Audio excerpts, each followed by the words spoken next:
আজকের টপিক ভারতের স্বাধীনতার ইতিহাস পার্ট 1। ভালো লাগলে লাইক, কমেন্ট এন্ড সাবস্ক্রাইব। প্রথম প্রশ্ন, ব্রিটিশরা ভারতবর্ষে কবে এসেছিল? এ 1700, বি 1608, সি 1506, না ডি 1498? সঠিক উত্তর বি 1608। ইস্ট ইন্ডিয়া কোম্পানি সর্বপ্রথম 24শে আগস্ট 1608 খ্রিস্টাব্দে হেক্টর নামে একটি জাহাজে করে ভারতবর্ষের সুরাটে পদার্পণ করেন। স্যার উইলিয়াম হকিন্স ছিলেন হেক্টরের কমান্ডার এবং ইস্ট ইন্ডিয়া কোম্পানির প্রতিনিধি। সেই সময় সুরাট ছিল ভারতবর্ষের গুরুত্বপূর্ণ বন্দর এবং প্রধান বাণিজ্য কেন্দ্র। তাই তারা মনস্থির করেছিলেন যে সুরাটেই তাদের প্রথম ফ্যাক্টরিটি খুলবেন। কিন্তু প্রথমেই তারা পর্তুগিজদের দ্বারা বাধাপ্রাপ্ত হয়, কারণ পর্তুগিজরা ব্রিটিশদের চেয়ে অনেক বছর আগেই ভারতবর্ষে চলে এসেছিল এবং অলরেডি তারা সুরাটে ফ্যাক্টরি খুলে একচেটিয়াভাবে ব্যবসা বাণিজ্য করছিল। ফলে তারা কখনোই চায়নি যে ব্রিটিশরা সেখানে এসে ব্যবসা করুক। তাই নিরুপায় হয়ে ক্যাপ্টেন হকিন্স তার দলবল নিয়ে আগ্রায় জাহাঙ্গীরের রাজসভায় উপস্থিত হন। ক্যাপ্টেন হকিন্স ছিলেন তুর্কি ভাষায় পারদর্শী এবং 3 বছর ধরে আগ্রায় থেকে সম্রাটের মন জয় করতে সক্ষম হন। কিন্তু পর্তুগিজদের বিরোধিতা এবং রাজসভায় অন্যান্য মন্ত্রীদের অতিরিক্ত ষড়যন্ত্রের কারণে তার এই সুরাটে কারখানা তৈরির মিশন সফল হয়নি। তাই 3 বছর বাদে তিনি আগ্রা ত্যাগ করেন।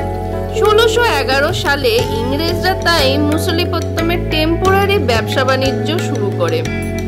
পরবর্তীকালে 1612 সালে স্যার টমাস বেস্ট সুরাটের কাছে সমুদ্রে পর্তুগিজদের পরাজিত করেন। এতে সম্রাট জাহাঙ্গীর প্রভাবিত হন এবং অবশেষে ইংরেজদের সুরাটে ফ্যাক্টরি খোলার আর্জি মঞ্জুর করেন। 1613 খ্রিস্টাব্দে টমাস অ্যাডলওয়ার্থের নেতৃত্বে সুরাটে ইস্ট ইন্ডিয়া কোম্পানি সর্বপ্রথম একটি স্থায়ী ফ্যাক্টরি প্রতিষ্ঠিত করে। ভারতবর্ষ কত বছর ব্রিটিশদের অধীনে ছিল? এ 500 বছর, বি 300 বছর, সি 200 বছর, না ডি 400 বছর? সঠিক উত্তর সি 200 বছর। আচ্ছা বন্ধুরা, তোমাদের কখনো মনে হয়েছে যে ব্রিটিশদেরকে ভারত থেকে উৎখাত করতে এতখানি সময় কেন লেগেছিল? ভারত সেই সময় ছিল সোনার দেশ। ব্যবসা বাণিজ্য, খনিজ পদার্থ, কৃষিজ সম্পদ সবকিছুর দিক দিয়েই ভারত ছিল অনেক ধনী। হিসেব করে দেখা গেছে সেই সময় ওয়ার্ল্ড ইকোনমির 27% ছিল ভারতের দখলে। ভারত একটি বৈচিত্র্যময় দেশ। বহু বছর আগের থেকে বিভিন্ন অঞ্চল থেকে আসা জাতি উপজাতি ভারতের মাটিতে এসে মিশে গেছে, যেমন তুগলক, ঘড়ি, লোধি, মোগল ইত্যাদি, আরো অনেকে। তারা এদেশের সম্পদকে ব্যবহার করে এদেশেরই অর্থনীতিতে রিইনভেস্ট করেছে। তাদের কালচার ভারতের কালচারের সাথে মিলে মিশে গেছে। মানুষ ইংরেজদেরও সেরকমই ভেবেছিল, কিন্তু ইংরেজদের মতলব ছিল ভিন্ন। তাদের নজর ছিল ভারতের সম্পত্তির উপর। এদেশের কালচার বা মানুষের প্রতি তাদের কোনো ইন্টারেস্ট ছিল না।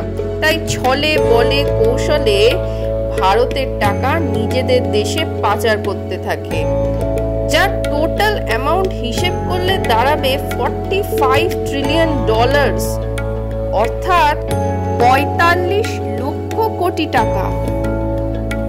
বন্ধুরা, এটা ছিল পার্ট 1। সেকেন্ড পার্টের জন্য চ্যানেলটিকে সাবস্ক্রাইব করো। আজকের জন্য টাটা বন্ধুরা।